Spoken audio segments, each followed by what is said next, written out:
All right, welcome back. We're going to go over setting up the builder's level today. So what I have here is my tripod. On the floor, we have just a triangle so that this doesn't slide on the floor with us. So once we get it set up to where we want, it doesn't go sliding on the concrete. These feet are made to be dug into earth so that they stay.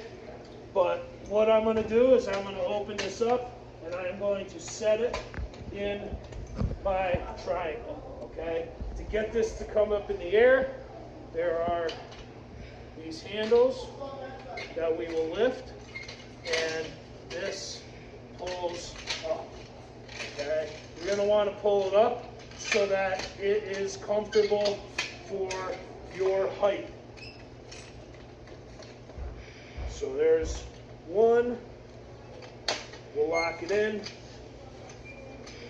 Put this one up, 2, and this one up, 3, and make sure that they are all locked in the corner, okay?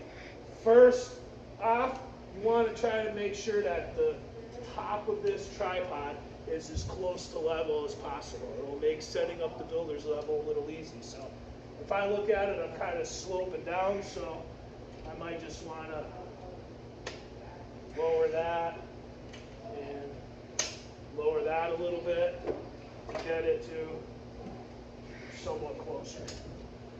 Okay. Pull my rubber. I'm going to take the head of my tripod underneath here. There's threads that this screws into. So I am going to just set that on there from underneath. Tighten that up until it's snug, okay? We want to make sure this is delicate. We don't want to knock it off. So if you look on here, there's 3 leveling dials on here, okay? Underneath the eyepiece, there's a level dial. So when you start this, okay, you're going to put this in line with 2 of them, okay? And you are going to turn these together to get it level. So right now I'm spinning these clockwise to bring this up and this down. I don't want to just spin one and end up burying it so I can't adjust any of the other ones. So I'm going to put this there and I'm going to get it so it's close. Then I'm going to turn it 90 degrees. When I turn it 90 degrees, I'm now in line with my 3rd level. And I'm going to turn this without touching these until this bubble is in the middle. And I'm going to turn back 90 degrees again, and I'm going to fine adjust these until my bubble gets back. You're going to have to do this maybe 3 times, depending on how far out these were in the beginning. Back here, turn, check it again. Now I'm getting a lot closer.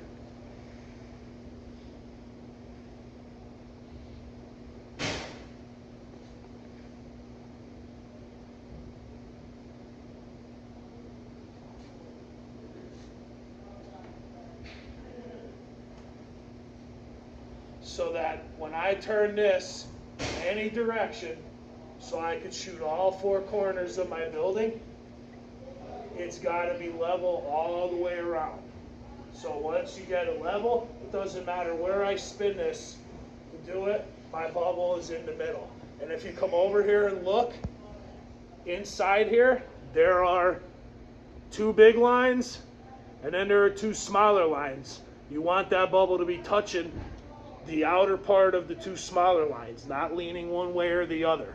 So that way you're level, okay?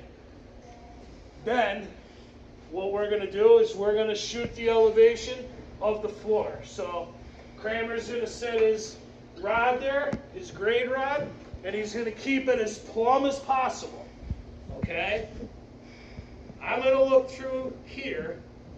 I'm going to use the eyepiece to get it in line first, and then I'm going to look through this. Up on top here, there's a focus. So I'm going to turn until I could focus right on that grade stick. So right now, what I'm looking at across there is right in this neighborhood here. I can see that red 5. These graduations on here are 1/4 of an inch. So that's 5 feet, 5 foot quarter, 5 foot half, 5 foot 3/4, 5 foot 1. The best I can do is, if I'm reading between this, is to guess to 1/8 of an inch. Okay? Because I only have quarters on here. So if my crosshair is directly in between 1/4 and 1/2, I could make a reasonable assumption that that would be 5 foot 3/8. Okay? We can't go any further than that. If we use our tape measure, we could shoot to a 1/16. But I'm going to just measure on there, and I got 5 foot 1 on the dot. What that tells me is that the height of this instrument is 5 foot 1 off the floor. Okay? So now, you go and you put your grade rod on top of that block we have on the floor. I'm going to come and I'm going to shoot another measurement. And I'm going to focus on there and what I'm looking at, so I know what I'm in. Like if I'm into 5 feet or 4 feet, when I look through there, I see on my stick, I see a 4 here and my 7 down here. So now I know I'm in the 4 foot 7 type number. As this rod goes up in the air, the measurements get smaller. As the rod goes down in the ground, the numbers get bigger. Because if I'm shooting for the height of a footer from a grade point, and I want it to be 5 feet below my grade mark, I want the number to go down until I'm at whatever height my print tells me. So when I come over here, I'm going to look at this again, and I am going to see 5 foot 7 and 1/2, or 4 foot 7 and 1/2. So I take my 2 measurements, and I'm going to write them down. My first one was 5 feet 1 inch. My second one, 4 foot 7 and 1/2. I need to know what the difference between the two are. So, if anybody knows right off the top of their head, shout it out before I figure it out.